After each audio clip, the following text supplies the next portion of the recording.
Assalamualaikum warahmatullahi wabarakatuh. Baik sahabat-sahabat semuanya, subscriber semuanya dimanapun berada. Menarik ya, dengan sekarang beredarnya slogan kembali kepada Al-Quran dan hadis. Untuk itu mari kita dengarkan penjelasan dari Fakar Aswaja Kiai Haji Muhammad Ibnu Ruslamli, alumni Pondok Pesantren Sidokiri. Baik, kita dengarkan video berikut ini. Assalamualaikum warahmatullahi wabarakatuh. Orang Wahabi ini kalau berbicara pinter, kok pinter, tapi pinter ngakali. Kok dikatakan ngakali? Mereka itu bicaranya saja. Wahabi kalau ditanya, Wahabi kamu ini tujuannya apa? Mereka pasti menjawab, kita ini mengajak umat Islam kembali kepada Al-Quran dan hadis. Itu ajarannya. Nah, kalau sudah ngomong begitu, gimana caranya kita jawab? Padahal itu semuanya hanya propaganda, omong kosong. Mengapa omong kosong? Karena yang dimaksud kembali kepada Al-Quran versi Wahabi bukan kembali kepada Al-Quran seperti yang ditafsirkan, seperti yang difahami oleh para ulama ahli tafsir. Tetapi maksud kembali kepada Al-Quran, yang pertama kembali kepada terjemahannya.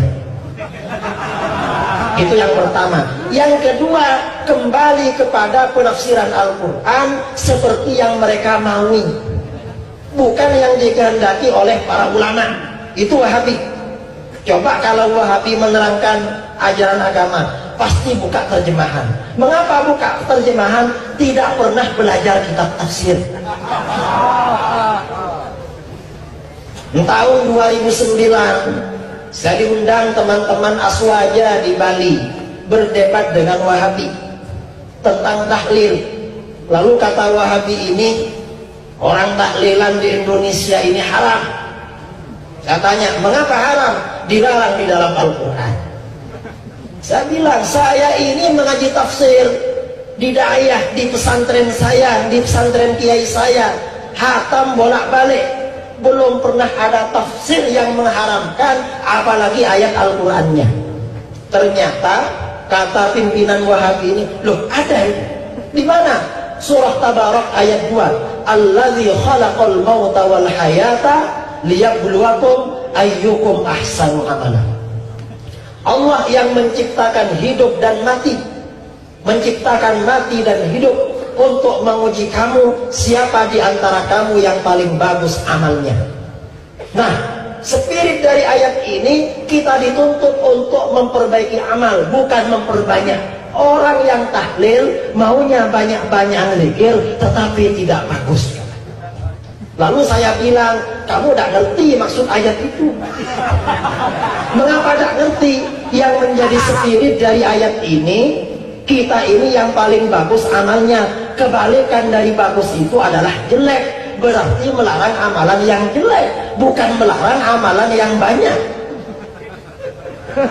Kalau amal soleh, apalagi zikir, semakin banyak semakin bagus, semakin baik. Di dalam Al-Quran, ya ayyuhalladzina amanu dzkurullah dzikran katsira. Berzikirlah kamu kepada Allah sebanyak-banyaknya, tapi kalau kamu sedikit-dikitnya, jangan sebanyak-banyaknya. Kamu bertentangan dengan Al-Quran. Itu Wahabi. Cuma ngomongnya kembali kepada Al-Quran, tetapi Al-Quran yang disalah tafsirkan. Padahal sabda Rasulullah SAW, man qala fil Qur'an bi ra'yih falyatabawwa maq'adahu minan nar. Barang siapa yang menafsirkan Al-Quran hanya mengikuti pikirannya sendiri, tidak berguru kepada para ulama-ulama sebelumnya, maka siap-siaplah masuk neraka. Itu siapa? Adalah orang-orang Wahabi.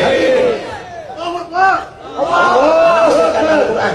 Kemudian yang kedua, Wahabi ini sering mengatakan kembali kepada hadis, tapi ini juga propaganda.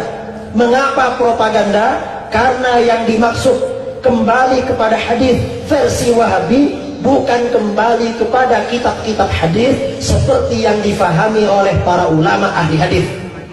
Tapi bagaimana maksud kembali kepada hadis versi Wahabi yaitu kembali kepada satu hadis saja. Hadisnya cuma satu, yaitu hadis kullu bid'atin dhalalah. Itu Wahabi. Wahabi ini kemana-mana pasti yang dibawa-bawa kullu bid'atin dhalalah. Ada orang menggelar maulid, nanti mereka akan katakan haram, bid'ah. Mana dalilnya? Kullu bid'atin dhalalah. Nanti ada orang tahlilan, haram, bid'ah, syirik. Mana dalilnya? Kullu bid'atin dhalalah. Ada orang anaknya lahir dapat 40 hari lalu bersedekah, kata mereka haram. Mana dalilnya? Kullu bid'atin. Ada orang istrinya hamil mengandung dapat 7 bulan selamatan, datang mereka, nanti mereka akan bilang haram. Mana dalilnya? Kullu bid'atin. Masa semuanya pakai kullu bid'atin? Ngomongnya kembali kepada hadis, tetapi hadisnya cuma tidak ada lagi.